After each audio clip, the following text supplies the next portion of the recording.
하나님의 말씀 보겠습니다. 오늘 이사야 53장 1절부터 12절까지 말씀입니다. 제가 있는 구약성경 1032면에 있습니다. 이사야 53장 1절부터 12절까지 우리 다 함께 한 절씩 교독하겠습니다. 우리가 전한 것을 누가 믿었느냐? 여호와의 팔이 누구에게 나타났느냐?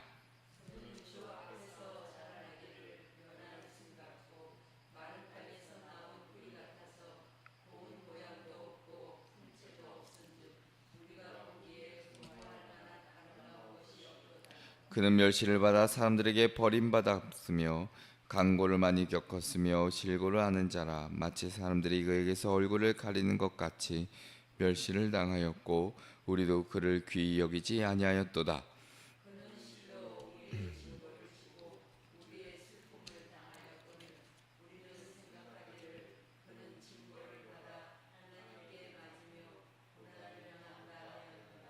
그가 찔림은 우리의 허물 때문이요 그가 상함은 우리의 죄악 때문이라. 그가 징계를 받음으로 우리는 평화를 누리고 그가 채찍에 맞음으로 우리는 나음을 받았도다.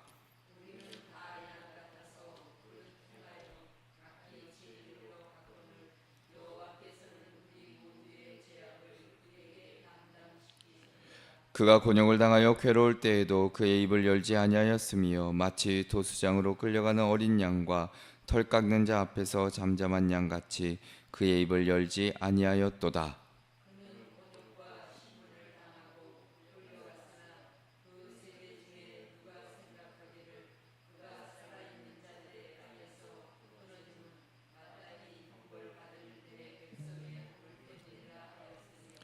그는 강포를 당하지 아니하였고 그의 입에 거짓이 없었으나 그의 무덤이 악인들과 함께 있었으며 그가 죽은 후에 부자와 함께 있었도다.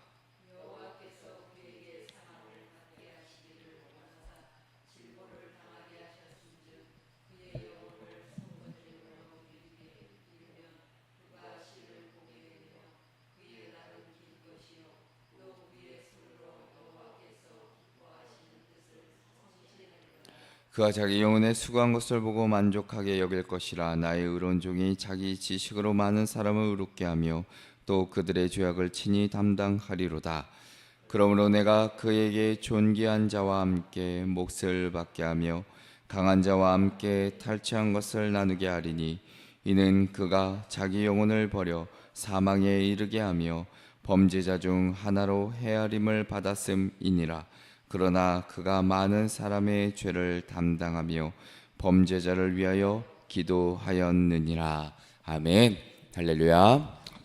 오늘도 귀한 시간 정하여 이 새벽에 나오신 우리 성도님들과 그리고 각자의 삶의 자리에서 이 새벽에 예배에 참여하시는 우리 성도님들에게 하나님의 크신 위로가 있기를, 은혜가 있기를 먼저 주님의 이름으로 축원합니다. 오늘 말씀의 제목은 고난받는 종입니다. 고난받는 종. 오늘 우리가 함께 읽으신 이사야 53장은 고난받는 종의 이야기를 담고 있습니다.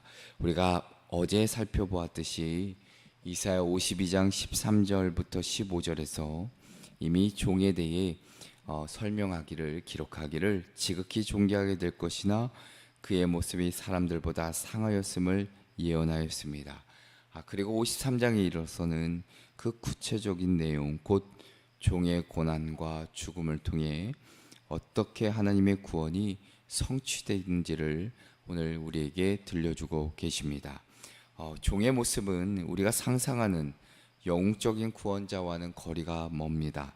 2절의 말씀처럼 마른 땅에서 나온 뿌리 같아서 고운 모양도 풍채도 없고 사람들에게 멸시를 받아 버림받은 그의 외형과 삶은 그 어떤 사람에게도 흠모할 만한 것이 없었다는 점입니다.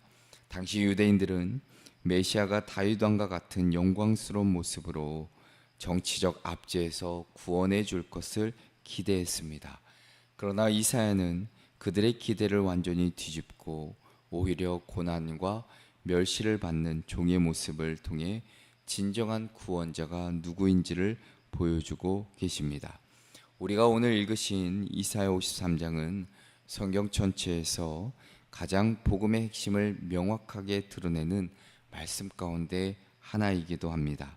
신약의 저자들은 이 본문을 예수 그리스도의 삶과 죽음을 해석하는 아주 중요한 말씀으로 삼았고, 초대교회는 이 말씀 가운데 십자가의 비밀을 발견하기도 했습니다. 자, 오늘 본문은 고통의 의미를 완전히 뒤바꾸는 놀라운 진리를 담고 있는데, 자, 우리가 보기에는 비참하고 처절한 고난이지만 성경 바로 그 고난과 고통이 우리의 죄와 허물을 대신 지기 위한 것이었다고 분명하게 말씀해주고 있습니다. 이 말씀은 인류를 향한 하나님의 가장 위대한 사랑과 희생의 역사를 담아내고 있습니다. 자, 그래서 오늘 이사야 53장의 말씀을 통해 우리가 짊어져야 될 그 죄와 슬픔을 대신 지신 예수 그리스도의 그 십자가의 사랑, 고난받는 종, 어떤 모습으로 우리에게 말씀해주고 계시는지를 함께 살펴보고 기도의 제목을 얻고자 합니다. 그 첫째로는 멸시와 버림받으신 종입니다. 멸시와 버림받으신 종. 자, 오늘 본문 1절에 이렇게 기록하는데, 우리가 전한 것을 누가 믿었느냐, 여호와의 팔이 누구에게 나타났느냐라고 시작합니다. 자, 하나님의 구원의 능력은 사람들의 눈에 화려하게 드러나지 않는데, 자, 여호와의 팔이라 보통은 애굽에서 이스라엘을 구해내실 때와 같이 강력한 능력, 어떤 권세를 생각하게 됩니다. 자, 그런데 이사야가 예언한 이 여호와의 팔은 세상 누구도 주목하지 않은 그 한 사람, 연약한 종의 모습으로 드러나는데, 자, 이것이 하나님이 말씀하시는 어떤 구원의 역설적인 모습이죠. 자, 2절은 종의 등장을 이렇게 묘사합니다. 그는 주 앞에서 자라나기를 연한 순 같고 마른 땅에서 나온 뿌리 같아서 고운 모양도 없고 풍채도 없은즉 우리가 보기에 흠모할 만한 아름다운 것이 없도다. 연한 순 같다. 금방 꺾여버릴 것 같은 어린 새싹을 의미하죠. 마른 땅의 뿌리라, 마른 땅에서 나온 뿌리라라는 표현도 기록하고 있는데, 자, 도저히 생명이 자라날 수 없는 그곳, 억지로 자라난 어떤 가느다란 뿌리를 가리킵니다. 자, 게다가 그의 모습은 당시 사람들이 흠모할 만한 어떤 권위와 위엄도 없었다는 점입니다. 그러니까 하나님의 종은 사람의 기대와는 전혀 다르게 등장하죠. 왕의 아들처럼 당당하게 화려하게 오신 것이 아니라 오히려 보잘것없고 연약하게 나타나십니다. 당시 유대인들의 앞서 설명된 대로 힘과 군사력을 갖춘 메시아를 원했는데, 하나님은 그 메시아를 낮고 천한 모습으로 보내주신다는 사실입니다. 자, 3절에 이렇게 기록하기를 그는 멸시를 받아 사람들에게 버림받았으며 간고를 많이 겪었으며 질고를 아는 자라라고 3절에 기록하고 있습니다. 멸시, 단순한 무시가 아니라 사회적으로 철저하게 배제당하고 조롱당했다는 뜻이고, 게다가 버림받았다, 더 이상 받아들여지도 않았다는 뜻이 담겨져 있습니다. 예수님의 삶을 가만히 생각할 때 실제로 그러셨죠. 사람들에게 환영받지도 못했고 군중에게 조롱당했고 제자들에게 버림받으셨습니다. 십자가 위에서도 그 홀로 외롭게 고통을 짊어지셨죠. 이것이 하나님의 아들이 걸어가신 길이라 할 것입니다. 사람들이 예수님을 알아보지 못한 이유, 그들은 눈에 보이는 화려함과 힘을 쫓았지 겉으로 드러나지 않는 참된 구원의 그 능력과 고난의 의미를 깨닫지 못했기 때문입니다. 왜냐하면 당시 사회는 고통받는 자, 실패한 자, 하나님의 저주, 때론 징계받은 자로 여겼기 때문이죠. 자, 그런데 성경은 분명히 말하기를 그 고통이라는 것은 종의 예수 그리스도의 잘못이 아니라 바로 우리의 죄 때문이었음을 분명히 밝히고 있습니다. 자, 하나님은 멸시받고 버림받은 그 길을 통해 온 세상의 구원을 이루어 주시죠. 예수님은 우리의 구주시지만 동시에 멸시와 버림받음 속에 계신 분이라는 사실입니다. 오늘 우리의 삶 속에서도 때로는 멸시받고 외로움과 소외 속에 있는 자들, 그들과 함께 하시는 분이 바로 예수 그리스도 하나님의 종이라는 사실입니다. 세상은 알아주지 않아도 주님은 그들과 함께 하시며 그들의 아픔을 아시고 그 눈물을 닦아주시고 그들의 구원의 은혜를 허락해 주신다는 사실입니다.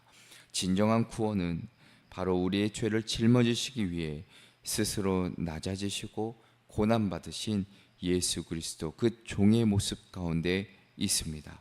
우리는 세상이 멸시하는 예수 그리스도 그 종을 귀하게 여기고 그 종의 고난 속에 담긴 하나님의 깊은 사랑을 발견할 줄 알아야 합니다. 세상의 눈이 아니라 우리가 믿음의 눈으로 주님을 바라보고 고백할 때 비로소 우리의 삶에 진정한 구원의 기쁨이 넘쳐나게 될 줄로 믿습니다. 둘째로는 우리 죄를 대신 지신 종입니다. 우리 죄를 대신 지신 종.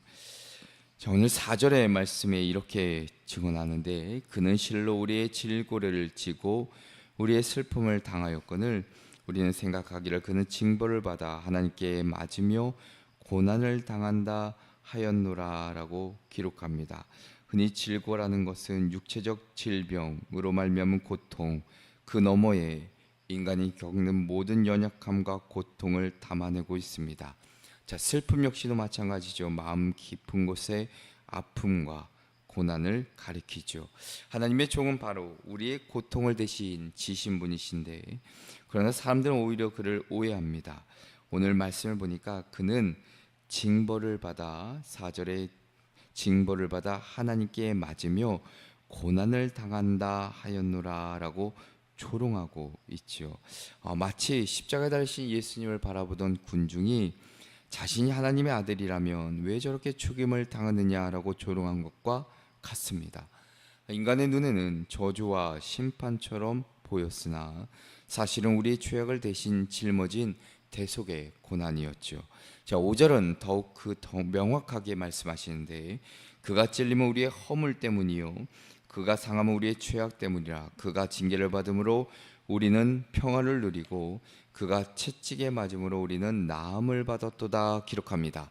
대속의 은혜, 대속의 사건이 뚜렷하게 드러나 있는 말씀입니다. 예수님께서 찔리신 그 이유는 예수님의 죄, 그분의 죄 때문이 아니라 우리의 허물 때문이죠. 그분이 상함을 당한 것 역시 우리의 죄악 때문이라 말씀하고 계십니다.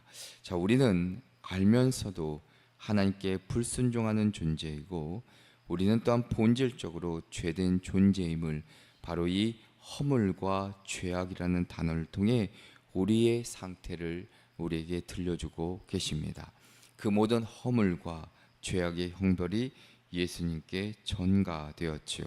그리고 징계를 받으심으로 우리가 하나님과의 평화를 누리게 하시고 그분이 종이 채찍에 맞으심으로 우리의 영혼과 삶이 치유와 회복을 받게 됩니다. 자, 6절의 말씀은 이렇게 기록 고백하는데 자, 우리는 다 양 같아서 그릇 행하여 각기 제 길로 갔거늘 여호와께서 우리 모두의 죄악을 그에게 담당시키셨도다. 이스라엘 사회에서 가장 미련한 동물 가운데 하나가 양이라 지칭하는데 목자가 없으면 길을 잃고 위험에도 무방비로 노출되기 때문입니다. 그래서 성경은 우리의 삶을 우리 인간을 그런 양과 같다. 각기 제 길로 가며 하나님을 떠나 방황하는 존재임을 비유적으로 설명합니다. 자, 그런데 하나님은 그 길 잃은 양들인 우리를 그냥 버려두지 않으십니다. 우리의 모든 죄악을 그 종에게 담당시키시고 바로 십자가의 예수 그리스도께서 우리의 죄값을 대신 지게 하십니다. 7절은 종의 태도를 이렇게 묘사합니다.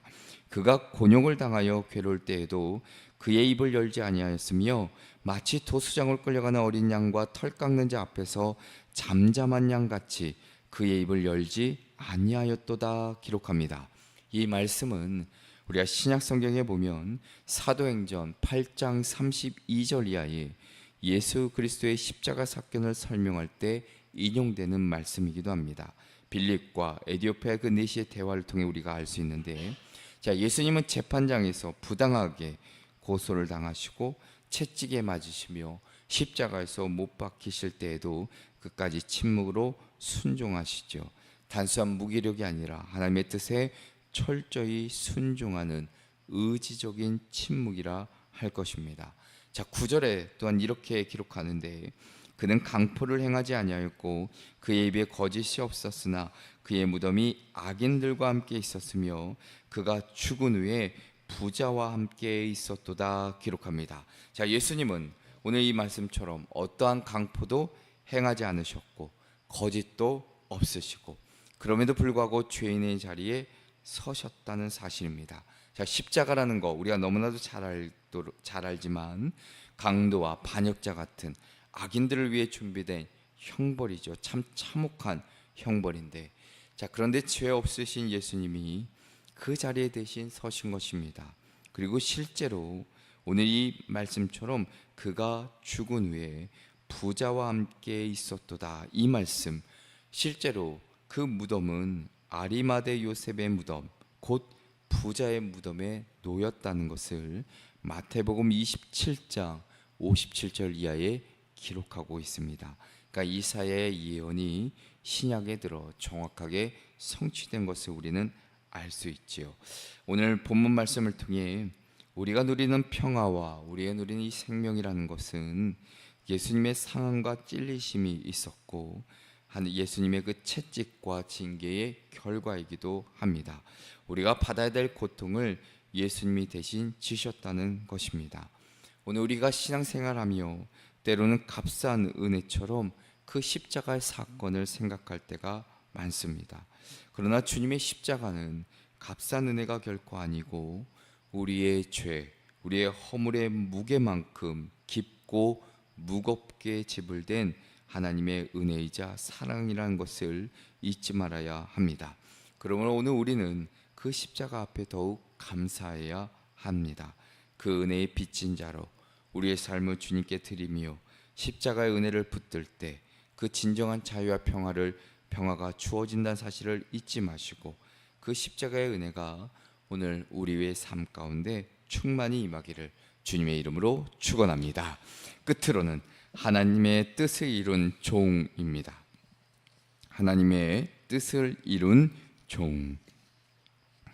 자, 오늘 10절의 말씀을 보면 이렇게 기록하는데 여호와께서 그에게 상함을 받게 하시기를 원하사 질고를 당하게 하셨은즉 그의 영혼을 속건제물로 드리기에 이르면 그가 씨를 보게 되며 그의 날은 길 것이요 또 그의 손으로 여호와께서 기뻐하신 뜻을 성취하리로다 기록합니다. 자, 오늘 말씀에 보니까 그에게 상함을 받게 하시기를 원하사라고 기록합니다.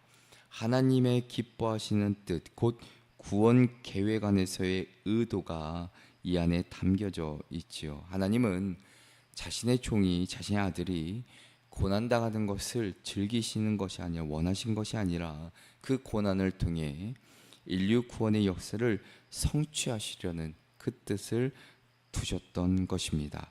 그리고 그의 영혼을 속건제물로 드리기에 이르면 예수 그리스도의 십자가 죽음이 단순한 비극이 아니라 온 인류의 죄를 대신하신 어떤 제사적인 사건임을 드러내고 있지요.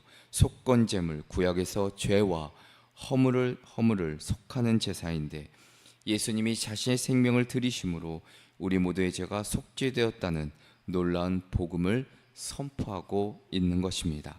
자, 11절은 그 결과를 이렇게 기록하는데 그가 자기 영혼에 수고한 것을 보고 만족하게 여길 것이라. 나의 의로운 종이 자기 지식으로 많은 사람을 의롭게 하며 또 그들의 죄악을 친히 담당하리로다. 종은 자신의 고통과 희생이 헛되지 않았음을 아셨다는 겁니다. 자신의 희생으로 말미암아 수많은 사람들이 의롭게 되는 것을 보시고 만족하셨다는 겁니다. 많은 사람을 의롭게 하며 또 그들의 죄악을 친히 담당하리라.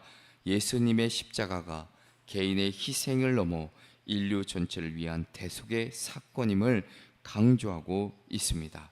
그리고 12절에 하나님은 종에게 존귀와 승리를 약속하고 계시죠. 자, 십자가는 패배가 아니라 승리의 길이었습니다. 예수님께서 죄인들과 함께 죽으셨지만 그 죽음으로 수많은 사람을 의롭게 하시고 또한 그들을 구원하시며 더 나아가서는 오늘 이 12절의 말씀처럼 범죄자를 위하여 기도하심으로 하나님의 뜻을 끝까지 이루셨다는 사실입니다. 오늘 본문이 보여주는 핵심은 분명합니다. 예수님의 고난은 우연이 아니라 하나님이 기뻐하시는 뜻이었고 순종을 통해 하나님의 구원의 계획이 완성되었다는 사실, 우리는 그 사랑을 잊지 않고 늘 응답하며 살아야 된다는 것입니다. 세상의 유혹과 때론 소란 속에서도 주님의 음성에 귀 기울이고 그 하나님의 뜻에 온전히 순종하며 살아가기로 결단해야 된다는 것입니다. 또한 우리도 예수님처럼 하나님이 기뻐하시는 뜻을 이루는 복된 삶을 살아가기로 결단하며 나아가야 됩니다. 고난 너머의 영광을 소망하듯이 우리 역시도 지금 삶에 닥치고 있는 어둠과 때로는 역경과 문제를 넘어 하나님이 주시는 놀라운 은혜를 경험하고 많은 자들에게 그 살아계심을 증거하며 살아내는 저와 여러분 되시기를 주님의 이름으로 축원합니다. 기도하시겠습니다. 사랑과 은혜가 풍성하신 하나님 아버지, 오늘 말씀을 통해 우리의 허물과 죄악을 대신 짊어지신 주의 종 곧 예수 그리스도의 고난과 승리를 다시 한번 깨닫게 하시니 감사를 드립니다. 종의 찔림으로 우리가 나음을 얻고 또한 징계를 받으심으로 우리가 평화를 누리게 되었음을 고백하오니 다시 한번 우리 삶 가운데 역사하시는, 우리 삶을 구원하시고자 자신의 아들도 아낌없이 주신 그 사랑을 마음에 새기고 감사하며 살아가게 하여 주시옵소서. 세상의 수많은 역경과 두려움과 문제 속에서도 하나님 아버지 절망과 불평과 낙심과 하나님을 불신하며 살아가지 않게 도와주시고 오로지 십자가의 그 은혜, 나를 대속하신 그 은혜, 그 사랑만을 붙잡고 오늘 하루도 소망을 품고 살아가게 하여 주시옵소서. 도우실 줄 믿고 예수 그리스도의 이름으로 기도합니다. 아멘.